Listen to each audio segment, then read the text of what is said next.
Hello, BookTube. I'm Jonathan, and today I'm joined by science fiction author, award winner, black belt in Taekwondo, and fellow Australian, ladies and gentlemen, TR Napa. What a wonderful intro. Thank you, Jonathan. That was the goal, an announcer for one of your big martial arts bouts in one of your books. I wanted to give you your fair due with an intro, and for those of you that don't know, 36 Streets, The Escher Man, and more. I recently read 36 Streets and I loved it. It is a kind of classic cyberpunk tale with your crime, your drugs, your body modifications, virtual reality, but also infused with some Vietnamese culture and martial arts action. Is that a fair description? You're probably better at the quick pitch than me, but is that a fair I intro don't to even know you? if I And am. I have pitched it probably 1,000 times. Yeah, that's good. It what certainly I tried to with 36 Streets. I'm a student, literally, of cyberpunk, um, because I did a doctorate in a creative writing doctorate, but it was in cyberpunk. So I'm a doctor of cyberpunk. So I know all that the would be my conventions in the username on genre. everything. That would be my gamer tag on Xbox, Dr. Cyberpunk. I didn't realize how simultaneously awesome and geeky it was until just recently, and I'm like, well, I'm going to start using that a bit more often. Um, no, so I know I know the history and the conventions of the genre, but I also think what's been missing in a lot. Well, there's not a lot of modern cyberpunk, but what's missing in some modern cyberpunk is the core thematic issues, which are um, enduring. So cyberpunk is it's the neon and it's the street samurai and it's usually fused some elements of Asian culture in. But I think some people just get all the sexy surface detail and they forget about the core of it, which is about, well, how does technology dehumanize us, or systems of power, or life in the future from the perspective of the marginalized. All these really interesting political and socio-political thematic issues in cyberpunk that get, forgotten, or Hmm. get left behind. And so I wanted to make sure that it was, with 36 Streets, was still relevant. So does it speak? How does it speak to I don't want to speak to the 1980s. I want to speak to the now. So that was certainly one of the goals with 36 Streets. And I mean, you've reviewed it on your channel, but that has elements of imperialism and geopolitics, but also identity. Um, it's funny talking about these books, as 36 Streets came out in 22, which doesn't seem like that long ago. Yeah. But I wrote it like I started writing it 5 years before that. So in Yeah. some ways, I'm speaking about something I started like 10 years ago, type of thing, or 8 years ago. So some of these, and when you're a writer, your mind is only on the current work. But no, I liked your summary. Well, that's good. I liked your description. I guess it's interesting how you have like conventions. That's kind of like the dressing, but then what are the deeper layers, the levels of execution that maybe make it stand the test of time, or speak to a particular time, as you mentioned. So I think that came through a lot in the novel. And after reading it, I thought, all right, I got to talk to this guy. I got to find out what kind of books does he like? What kind of books inspires his writing? So I gave you the rather tricky challenge, it's trickier than it sounds, of It picking is. 5 books to recommend to me and my subscribers. So how about you kick us off with your first sci-fi book recommendation? So I have to, excuse me, I put my reading glasses on. They have a bit of glare. Apologies for that. The first one's an obvious one. It's great, but it's obvious, and I know you've reviewed it on your channel, and it, some of your viewers might roll their eyes, but it's still a classic. I have to. I'll start with a classic, and then I'll get more interesting and random. I The like it. first is 1984 by George Orwell. Very Um, nice. Puritans don't like it in the numbers. Puritans say It's only a real copy of 1984 if it's written out, which is You got to type it out. sure. Ninety. Yep. Anyway, 1984. So I read. I'm only discussing books I've read relatively recently, because I don't know if you've read Ian McEwan before. He's kind of a literary writer, but he did write a good AI novel called Machines Like Me, which I would recommend if you want to look at what the literary side is doing with science fiction. Um, but anyway, he said in this interview that books we read a long time ago, we don't actually remember the books anymore. We only remember our opinions of the books. So I Hmm. don't want to give you my opinion of something that I read 15 years ago. 1984. I read it recently. I was studying. I should say I was convening a course on the novel at a local uni. So I reread it after literally 15 or 20 years. So it's fresh in my mind. And we'll speak to the thematic issues, I'm sure, and they're well known, a lot of the thematic issues of 1984. But one of the first things that struck me about it is it's got really bloody good world building.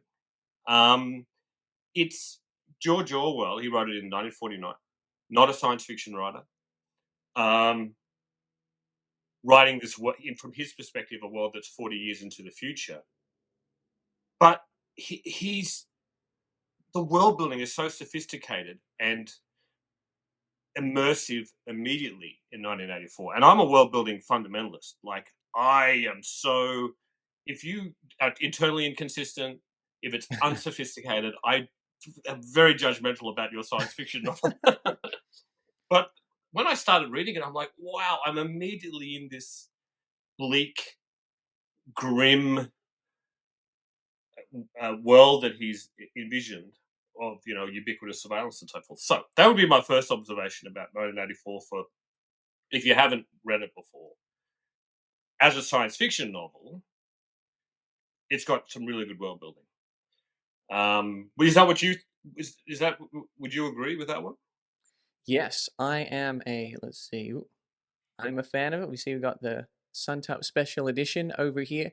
Yes, it really just immerses you in that dystopian world, and you really kind of feel the threat of the violence. You feel kind of like the implications of the propaganda. So just in terms of like nailing the tone and the atmosphere, and creating sort of like all the intricacies of that world, I would agree. I think that comes through quite vividly in 1984. And so the world building struck me. But I guess the other thing when I reread it this year was, you know, I think a lot of the obvious things, like he's introduced he's put into our vernacular ideas that have stayed with us for how long since that book was written? 70 years or more, 75 years. Um, that still resonate and have power. So, thought police. What a great idea! How true is that today? Doublethink. Doublethink. The idea of holding two contrary uh, or opposite events or things in the mind simultaneously, and yet not altering your views at all, like not changing your way of thinking. Like, how many people? I don't want to get I don't want to get political on the channel, but how many people on the far right or the far left have crazy and obvious double think all the time about a particular political issue? And I'm sure your viewers can just think of them off the top of their head, that some of the Yeah. crazy um, uh, insane thinking. Once you're once you've drunk the Kool Aid, you get the double think. Um, but one of the things that struck me about 1984, and this is obvious, but it just reinforced it, is the loss of privacy Mm. and how there are no private spaces um, in that world. In this world, there's no private spaces, and that's enforced by the state. But we, in our now today, we have no private spaces. We carry around smartphones, which are these mass surveillance devices in our pockets. Some people welcome the surveillance. Like, some people live their lives online, on Instagram, whatever it might be, and want every dimension or the minutiae of their lives studied, and they're happy for it. But those of us who don't, like, I don't really want my entire life scrutinized, but it is. We are, and the level of surveillance is something that, like in 1984, they've got a telescreen, which is this the television in your room that can. There's also it's two way, so people on the other side can look into your lounge room. That's what George Orwell imagined, but he couldn't have imagined what we have today, where our smartphones know everywhere we go, and they know all of our preferences, and they know how to manipulate us, and they know how to make us angry or happy or sad or depressed. Facebook famously ran a project uh, experiment. It's a few years ago. It might be as long as 8 or 9 years ago, where they wanted to see if they could make a certain number of people depressed, and it worked. Like what Oh no. I don't think they've got ethical approval for that. Anyway, so that's what struck me rereading it was that so many things are still relevant today, and the idea of a lack of privacy. Um, that in the book, Winston Smith is like, oh, but we have the privacy of our own mind and our own thoughts, and that Mm. by the end of the book, even that's destroyed. And I do wonder sometimes if that's where we're going as well, where we don't even have privacy in so far as that we can be predictive, in so far as a lot of the algorithms and the programs are predict our behavior, but also influence our behavior to some extent. What's going on in here as well is not even our own anymore. Yeah, it's interesting how there is a bit of an overlap between the dystopian and cyberpunk subgenres, and it's kind of interesting to imagine Yeah. sort of what would look like with, new technology, even more advanced technology in terms of surveillance and privacy and manipulation and that sort of thing. And it can be governments, but it's also corporations a lot of the time. And I think that's why people connect often with cyberpunk characters in these future worlds, the kind of like the low lives, the mavericks or whatever. They're not necessarily the heroes, they're not necessarily these revolutionaries, but these kind of people that are doing their own things that are like illegal, they're off the beaten path, maybe they're against the status quo or whatever. There's something to connect to the sort of pushback of the way that things are in these cyberpunk societies. So even though a lot of the window dressing might be quite different in a book in 1984, I can see sort of a lot of the parallels between the genres. Yeah, I mean, I think you're 100% right with some of the surveillance stuff and the the permeation of technology into every dimension of our lives. Absolutely. Um, and I think the other thing about not all dystopic novels, but certainly something like 1984, um, is Orwell was obviously a very political person, a very political writer, um, and wanted to and was deeply concerned about the the totalitarian politics of his time and where that was going. Now, in some ways, and Orwell himself has said this, all writing is about politics, but cyberpunk certainly was a reaction when it came out in the 80s, was a reaction against, it was part of the new wave, which was a kind of a radical wave of science fiction that reacted against the more conservative strand that saw, and part of which saw all progress as good, Mm. part of which saw like this was utopian in some ways, but just saw that the natural progression of uh, technology was a good and a necessary good. Whereas cyberpunk said one of the key questions it says is, well, wait a minute. If we have staggering inequality and the very, very powerful have access to all this mind bending um, tech, this powerful tech, well, how will they use it? What will society look like? Um, what are the implications of that? And what that was, of course, in the 80s when it came about, was looking at what was happening in that time. They weren't prognosticating the future, they were looking at the present and extrapolating. And which is in in that sense, it's a deeply political I think type when it's good. Before we started, we talked about how not all science. Well, sorry, I mentioned it during this interview already. Sorry, I'm getting confused. I need another coffee. Um, It's we early. It's early in Australia. It's early in Australia, and I'm a late riser to say the least. Yeah. Sorry. When it's good, cyberpunk doesn't forget the politics and doesn't forget the radical nature of the subgenre, which is punk. It's there in Yeah. the title. Yeah. It rebels against the structures. It Yeah. rebels against the status quo, and that's one of the things I love about it. Yeah, that's interesting. Sort of, it's a kind of key part of the history of science fiction with this sort of progression of different types of science fiction from just sort of, uh, you know, pulp and adventure to serious analysis of technology, future technology, and then to the implications, the social, economic, political implications of these things further down the line. I think a cyberpunk kind of marks like a pretty important part in the history of that. We could probably talk about just one book for the whole video, but let's keep things Mm. rolling. Let's get on to your second recommendation for us. Oh, by the way, I should have said this at the start. These are 5 books I really love, but they're not my top 5 of all time. 1984 might be in my top 5 of all time. It's it's certainly in my top 10. But these 5 books are kind of 5-star books that I read recently. So this Nice. is the next one is not my uh, probably not in my top 10 of all time. No, probably not.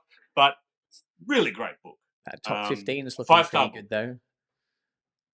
Uh, Sea of Tranquility by Emily St. John Mandel. Have you read this one, mate? No, but it's interesting that you're recommending it because I actually plan to read Station 11. It's on my schedule for later this month. So I will be trying this author very soon, but I'm interested to hear your thoughts on Sea of Tranquility. I love this author. She's one of the and I think you've spoken about this on your channel, but she's one of the very few that, s- how can we say, are kind of accepted in both the literary camp and the science fiction camp. There's a lot of, in a strange way, a lot of conservatism in the institutions of literature, and by conservatism I mean artistic conservatism. So, still for grants, for prizes in the university sector, still science fiction is considered a lesser form of literature, which is so stupid. That's why It's we're so here. obviously idiotic. Um, so we get this false dichotomy between science fiction and literature, and the literary people look down their noses at us. Sometimes we are guilty, us in the SF ghetto, are guilty of not liking it when they come into our world and try and write something. We get quite angry about it. But We are not a holiday destination for you to dip your toes in the tropical sci-fi waters. We're the locals. We're going to defend our territory. exactly, and you can tell when they do it. When they do it, not Hillary St. John Mandel, but when they do it, their world building sucks because they don't understand how fundamental it is to the genre and to the story you're trying to tell. They think it's window Mm, dressing, and when someone mm. thinks world building is window dressing, it's not. It's normally pretty bad science fiction. Anyway, Sea of Tranquility. So I love her work. She tells beautiful stories. I read Sea of Tranquility in 2 sittings, which is unusual for me. I'm kind of a book a week type of person. Um, it's compelling. It has faultless prose, quality characterization, good dialogue, excellent plotting, and exquisite literary, again, craftsmanship. I was thinking about the plot yesterday because preparing for this interview, and I realized it's actually a very standard plot.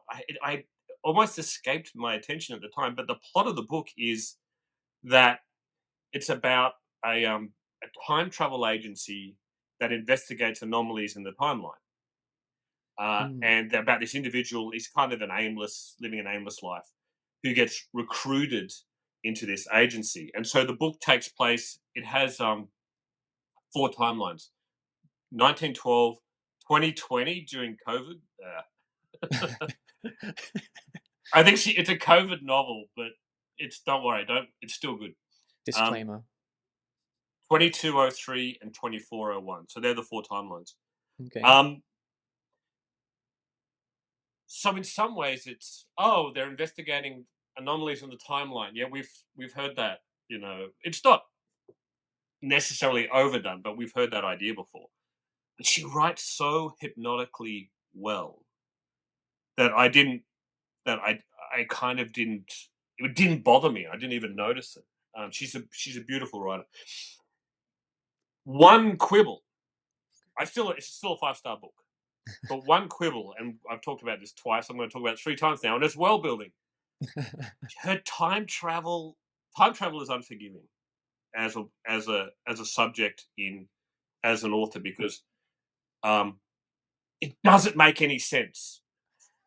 Time travel doesn't work, and you always get problems. But I think about time travel is you just have to be internally consistent. You have to pick a type of time travel, whether it's causal, whether you can change the timeline, whatever it is, and stick with it. But her time travel, um, I don't want to spoil anything, but her time travel is time travel, but with somehow teleportation as well. So you can travel through time, but also between planets. And I'm like, no, you've got to be on the same Mm, planet. You can't time travel, and then I'm on Mars now. No. Anyway, that's being mean. yeah. And normally I'm not forgiving, but the writing's so good I forgave it, and it's still a 5-star book, even though, and it's probably most readers wouldn't notice. But like I said, I'm a world building fundamentalist, so I did notice it. But yeah, I would strong recommend. Nice. Well, I am a fan of time travel stories. The End of Eternity is one of my favorite books by Isaac Asimov. I think it's his best book in my opinion. Okay, And I've not read that one. ooh, yeah, I highly recommend it. It's pretty short. It's very clever. And the whole time you're thinking this is pretty good, and then when it all comes together, you're like, nah, this is really good. Okay. And for me, I'm not a super stickler when it comes to time travel. What I want you to do is just establish the rules and then follow those rules. Mm. So, if you want to get a little bit creative here or there with the way you present the time travel, that's not gonna that's not a deal breaker for me. But once those rules are in place, you got to stick to them, because I'm gonna feel like it's a cop out if you break those rules in order to make something in the plot happen. And that's why, and I'm not criticizing these movies, but they do have different rules from film to film, and that's the Terminator franchise. So Mm, Terminator 1, it's a pure causal loop. Everything that happened has to have happened, right. and you can't change anything. So the Terminator can't kill John Connor. It's impossible because he already exists in the future. That's the rules for the Terminator 1. Terminator 2, actually we can change things. Not completely, but we can delay things in the timeline. And then it Mm. gets between movies, their rules change. The causal loop time travel is can be immensely satisfying, when like all the pieces are in place, and it's this kind of a puzzle box in a way of how they get to this point at the end. Bill and Ted's Excellent Adventure. Oh, is that a causal loop in that one? Is it? I think so. I Yeah, haven't watched it in a little while, but I remember the that being same. being very funny and also very satisfying in terms of the time travel plot. Have you read Replay? I think the name by Grimwood. I think the name Yeah, is. Ken Grimwood. I am a fan of Replay. Yeah, I love that book. That's really good. I read that a few years ago, but that was a really good time travel novel. Yeah. Yeah, I like time loops as well as time travel. If you have you read the first 15 Lives of Harry August by Claire North? No, no, good. Okay, if you liked Replay, I think you'll like the first 15 Lives of Harry August. It has like a similar time loop aspect to it. It's perhaps a little bit more fast paced, a little bit more plot driven than I feel like Replay is maybe a little bit more character focused, but both very good for slightly different reasons. I'm writing down your recommendations now. Well, there you go. Well, we're bouncing back and forth. Wimbledon's going on right now. It's back to your serve. What is your third recommendation for Third us? book. I read this. When did I read this? This year. So this is Player of Games by Ian M. Banks. Have you read this one? I have read the first four culture novels, and that's my favorite of the four that I've read. Yeah. Yeah, same. So I read. There's a lot of big culture fans out there, and I read Consider Phoebus, which is for your. I'll see. I wonder if you agree, but as far as I understand it, they're not a. It's not like sequels. It's just it's a world where all these books take place, so you can read them in any order. I think Yeah. is the idea. So, but I did read number one, which was Consider Phoebus, and I'm like, it's fine. I liked it, but this was a few years ago, and I'm like, but I'm probably not going to read. I'm not going to, dive back in. But then I read, but I've got all these book. I bought all these books, and they're on my shelf up here somewhere. So I went, I'll give Player of Games a go.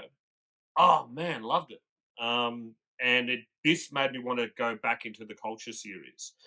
So if your viewers haven't um, read any of the culture series, I might start with Player of Games. I think would be a better starting point than Consider Phoebus. Um, in short, what's it about? It's cool. I love the concept. It's a dude. I think his name's Gergay, and his whole life is playing games. He's the player of games, and and the culture civilization is on the surface a utopia. Everything you don't need money. There's no poverty. Anything you want, you get it. You live to 300 or 400 years old. It's run by these artificial intelligences, or I should say, super artificial intelligences that can sort of run and it's a spacefaring civilization. It's spread throughout the galaxy. So he lives in this culture. He lives in the culture, but and this is not a spoiler. The culture has an organization called Special Circumstances, and they um, uh, uh, fight its wars essentially, and not usually overtly. They use subterfuge and trickery and manipulation, including of its own people, by the way. And so the conception is this: there's another civilization called the Azad, and they are a uh, multi-planetary civilization. They're not as powerful as the culture. So culture has this thing. It's like, what's that? They don't want to do things overtly. So they don't want to just go in and say your culture's bad. Covertly. We're gonna Yeah, they want to covertly go in and change other civilizations. So there's a civilization called the Azad, and they have a game called Azad. And if you're the best player of Azad, you become the emperor. And if you're really good at it, you might be a general or a captain of industry or whatever it is. So it's kind of a weird. You kind of if you haven't read the book, you're like, how on earth would you pull that off as a writer? How would you pull off a society that's based on the game of the Zad is super complicated, and it has myriad rules and components, and to play a game takes days and days and days and days. And the board is you walk on the board. It's in this giant room. You walk on the board, and there's these pieces, and the pieces change their meaning depending on context. Very complicated. So, but from a writing perspective, it's like, how could you make a society that's like a board game? But he does it. Like this whole civilization is also the game at the same time. Anyway, the what if is no, that's the what if. But then the plot is they send this guy who's in the culture, who's a player of games, and they say to him, "We want you to go to Azad and play the game," and he does, and that's the book, and it's really cool. Like it's I really Ian M. Banks, I wonder what your thoughts are, Jonathan. But he's clearly a highly intelligent individual who takes really complex ideas and he puts them into his novel, and he makes them explicable. This is one of the things I loved about that book. A lot of really interesting ideas in it, as with all, I think, good science fiction, and he pulls it off. Yeah, I really enjoyed the setup. I liked the game, and then sort of like you kind of have like a game within a game. It's like they're playing a Zad, but then it's also sort of like the political implications. And this book kind of took me by surprise. It kind of takes some dark turns that I wasn't expecting. Uh, Yeah. this book had sort of like a pretty visceral impact on me. If this was how Earth was ran, what would the game be? If you got to pick, what's the game that we're playing? Oh, what a question. Uh, you'd want a game that a computer can't beat. I nearly said Go because I used to play Go, and that is an extraordinarily complex game. Which, unlike chess is about taking pieces, and Go is about territory. And it's not taking pieces is well, it's kind of part of it, but it's one of the least important parts. But AI now can beat Go, but what AI can't beat is poker. And poker Ooh. has game theory, it has strategy, it has tactics, but it has human psychology, but it has statistics, it has so and you as a poker player, I used to play a lot of poker. You as a poker player, it's also your temperament and your pain threshold as well because it's a very challenging game. So I'd say, can we do poker? Because there's skill in the long run. Skill wins out, but in the short term, luck is a factor. So I'll just say poker because I'm good at it, I and like AIs this can't beat answer. us in poker yet. Yeah, instead of the main event World Series of Poker, 10,000 people or whatever, we just got 300 million Americans. And we're gonna play a bunch of tables, and then by the end of the year, whoever wins, they're president.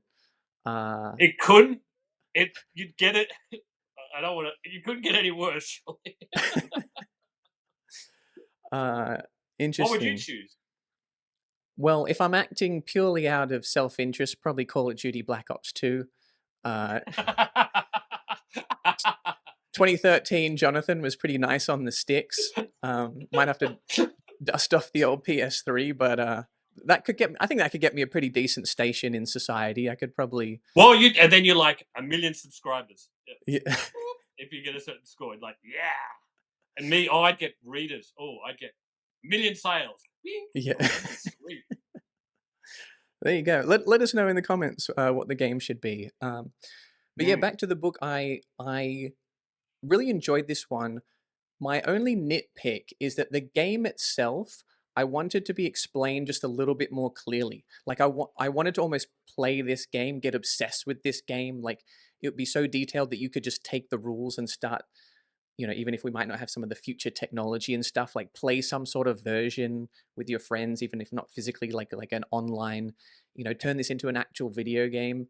That was kind of what I wanted to feel about the game. Whereas while reading it, I was like, oh, the game is interesting, but I'm more interested in kind of like the story and the world and the Yeah, characters. yeah, that's a good. And I wondered that myself. I'm like,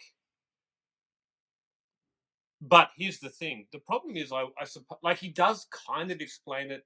He says, this is what you're trying to do, and there's different fields, and then the pieces change meaning on, and then you have cards. But I think for me, I, the game they usually takes a lifetime to learn, and the main character when he goes over to the planet, I think he's learning for 2 years. So I wonder if I was Ian Banks, I'm like, how much can I explain about the most complex game in the world? Yeah. That took the player of games 2 years to learn the basics. Like, how much can I explain in this Yeah. book? So How I many think as how a many pages of this book can I really dedicate to explaining this game in a way that doesn't make it seem incredibly simple if yeah, I'm would you trying to just could you sell just you have that it's hard. like an exit, like you have another this much, and it's the Yeah, appendix, and it's the rules of the game. yeah, it's a I don't two-parter. know. That's a good. It's I'm, but I'm kind of with you because Oh, I was torn. I could because I'm like sometimes I'm like, well, I want to know more about how the game works, but other times I'm like, well, probably that's impossible. But yeah, Yeah, sometimes you can't get everything that you want, and sometimes there's a reason you don't get why you want, but mm. doesn't mean I didn't want it. All right, that's going to take us to our fourth book. What is your next recommendation? So this is a very recent one. Came out, I think, in March this year. I was given it. I was at Glasgow Worldcon, um, which we were talking about before we started, and I remembered that sequence of events correctly. I'm slowly waking up now. Hey, like a time travel novelist, you got to keep your timelines in order. That was a pre-record button. Well, it is one. It is 1 in the afternoon for your listeners, but I'm really not even a midday person. Um, I met the author. I'm not showing you this because he's a mate of mine. I had one interaction, and he gave me this copy, and I gave him a copy of my book, and he said this is coming out next year, and I wasn't. Uh, and then I read it a couple of months later and really loved it, and I blurbed it. So I'm going to read the blurb I gave. Oh, sorry, I'm going to give you the book. This is not the cover because this is this is not a proper published version. This was like an arc. It's Oh, very Dissolution cool. by Nicholas Binge. It came out in March. Really great. So I'll read you my blurb. Um, Nice. he didn't ask me to blurb it either. I just did it and sent it to him, and then they've used it now. Very So cool. my blurb was a taut techno thriller written with compassion and intelligence. This is an intricately plotted and, from a craft perspective, a technically difficult novel to write. Nonetheless, Binge creates a gripping narrative that takes the reader on a page-turning journey through both time and memory. That was my blurb. Um, it the plot. It, I assume you haven't read Dissolution. No, I haven't read this one, but it Yeah. sounds interesting. Okay. So it's hard to explain, but the book is about an elderly woman. Her name's Maggie Webb, and her husband seems to have Alzheimer's and can't remember anything. But then someone turns up, a guy called Hassan, and says, "I can put you into your husband's memories and help you repair them, but I want you to do something for me um, while you're there." And then there's a twist, and I don't think it's. This is no. I think this might be on the blurb on the back. But this is not a spoiler. One of the early twists is he's not losing his memory; someone's taking them. Mm.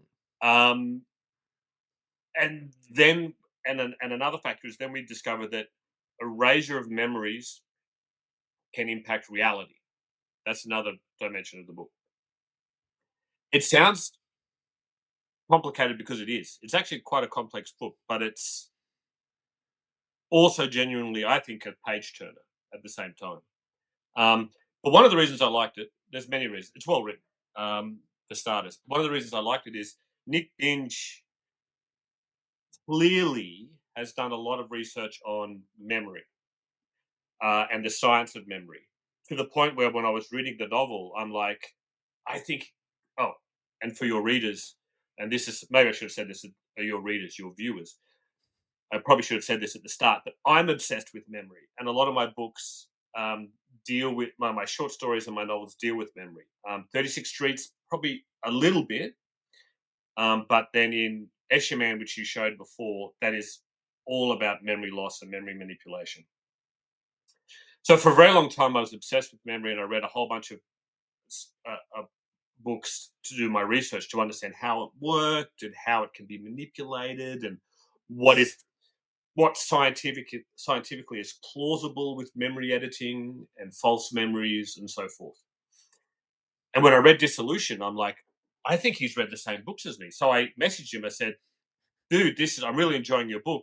Have you read this, this, and this?" And he said, "I've read a couple of those." So he read some of the same texts, non-fiction texts as I had about memory. It's a completely different book than what I would write. It's that is one commonality is him understanding the science of memory and memory manipulation. But other than that, it's completely different from what I would write. Um, uh, but he gets it right, in my view, and it's a thriller and a really good one. It's just out. It's 2 or 3. What month are we in? July. July. Yeah. I think it's 3 months old. But it's June in Um, Australia. no, it'd be August because Yeah. I'm in the future. Remember, Yeah. I'm like tomorrow. You're Tuesday. I'm Wednesday. It's in June, but 2026. That's a month behind, a year ahead. um, so Dissolution recommend. Uh, Not of my all times, but still a book I'd recommend. Still, I would I think it's either a 4.5 or a 5 star from me. Um, uh, yeah, great. Very cool. The description reminded me a little bit of Recursion by Blake Crouch. Have you read that book? No, So he's a techno thriller writer. He wrote Dark Matter as well. They turned that into an I've Apple read. TV series. I think. Oh, wait a minute. Maybe I have read Recursion. No, Upgrade. It's on my shelf. I can see it up there. Okay, I've read nice. Upgrade by Blake Crouch. Yeah. Very cool. So I guess if I'm in, you might be in the right area. If you like Michael Crichton, if you like Blake Crouch, looking for a smart, sharp, memory-focused techno thriller, then this might be the book for you. And you can be cool. You can be early to the hype train because it only just came out recently. And it just came out. I wanted to do one relatively recent one. Very cool. I like that recommendation. You've only got one to go. Bring us home. What's your fifth and final book for us? So this is. I know you've read this one because I saw. I'm pretty sure. I'm sure you review it. This is my favorite living author, uh, and it's Ishiguro's Klara and the Sun. Um, Again, this goes back to what we were talking about literature, so-called literary, so-called, and science fiction. Yeah. And this is a guy won the Nobel Prize. He is now a spec fic writer. His last 3 books have been science fiction, fantasy, science fiction. This, The Buried Giant, Never Let Me Go. He's one of us. Yeah, yeah, But we're the claiming literary him. people try and claim him. No, he's one of us now. Yes, agreed. Clara and the Sun. So, Clara and the Sun. I think, a great science fiction novel. It's concerned with his career-long obsessions, Ishiguro's career-long obsessions over loyalty, individual agency, and loss. So the protagonist is Klara, and she's a solar-powered AI who is sold into the service of a family to help with their sickly daughter. The daughter becomes ill after her parents had her lifted, and in his future, you can lift genetically improve, enhance your child with the promise of becoming academically gifted. And all the wealthier families, all the aspirational families, try and have their children lifted. But And all the but kids hashtag their posts lifted and gifted. That's not true. probably Anyway. no. He doesn't do hashtag our Ishiguro. No, no, too Um, literary for that. no, snob. Oh, I swore. I'm sorry. It's a non-swearing channel. Sorry. I'll cut that. You're good. Mental note not to swear. Yeah, He probably deleted it out. I just swore, everyone, but he yeah. cut it out. I probably could have mentioned that earlier than 44 minutes in, but I that's kind of on me. knew because I watch your channel, so I figured it out. But I got excited. Sorry. Um, so Clara is highly intelligent, uh, but she's also got this childlike innocence about the world because she doesn't have the chance to live a life. In a way, she's a product that was, she was created, and the book starts with her in a store waiting to be sold. Her true purpose is to serve. So, uh, maybe his greatest novel is Remains of the Day, and that's similar insofar as the main character there is a butler, and all his whole life is personified by service to others, and this is what um, Clara's fate is. But it's also her fate because she's a product. to potentially be discarded. So what I like about, well, I really love this book. It might be in my top 10 all time. Um, he does a remarkable job in portraying the mind of an artificial intelligence, the insights they might have into human behavior, and alongside their deep confusion, the way they might see and process the world, um, the way they react to stress. Uh, I- from a craft perspective, it is so hard for a writer to deliver a worldview that is alien and disorienting to our own. So, Jonathan, I think one of the hardest characters to write is an alien intelligence, so an AI or a literal alien, because just from a phenomenological point of view, we're stuck in the cage of our own mind. I only know a human consciousness. How can I write something that is believably alien or believably AI that just doesn't think in the same way? I never Mm. will. I never will. But for the reader, they have to feel that. So I think it's what I think he achieves it. I think she is a sufficiently alien intelligence. Yeah, as I said, Ishiguro is probably my favorite living author. I love his work. I'm so glad he's one of us now. Yeah. Team He's SF, come we over got to the him. light side. Yeah, yeah, I loved how he, as you mentioned, pulled off this magic trick of writing something that feels human enough for us to connect and care and relate to the character, but just off enough to kind of throw us to make it still feel artificial. And it's I know you're a fan of world building. The world building in this book is kind of sparse. It's a little mysterious. You kind of pick up things through clues and nuance, and there's a lot of interpretation in this book. I feel like, what certain things meant, what exactly goes on at the end.